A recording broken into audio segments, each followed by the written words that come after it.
aircraft flying overhead. The Air Force is switching out its familiar B-52s with B-1B Lancers as part of the continuous bomber presence mission in the Pacific. While we're here, we're going to be able to train to the breadth of the missions that the B-1 executes, and I think we're all going to become better aircrew while we're here, and we're going to be able to bring that experience to our allies and partners in the region as well. The B-1 Lancers and air crews arrived at Andersen Air Force Base on B-2s, and the air crews have completed a wide range of missions and flown hundreds of thousands of miles throughout the Indo-Asia-Pacific region. So it's been awesome flying all over the Pacific. It's the largest AOR.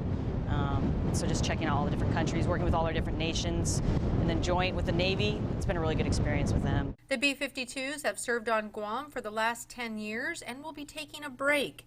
The aircraft and crews head back to Minot, North Dakota later this month. Reporting from Andersen Air Force.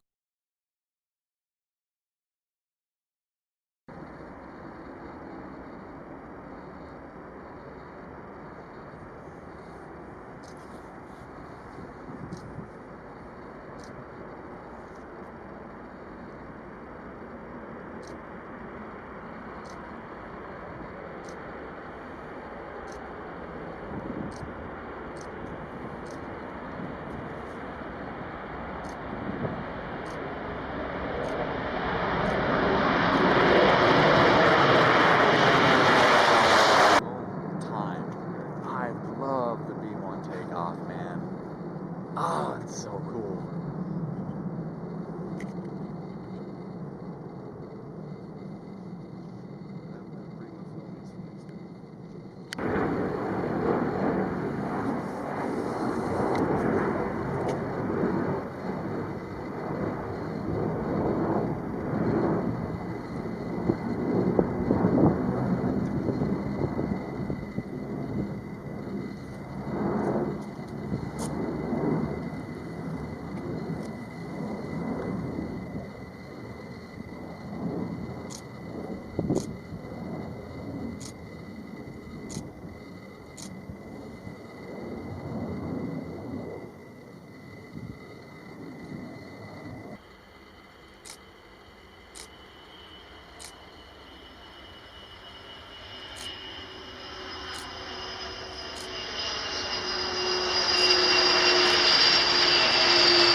At least we'll get it taxiing this time.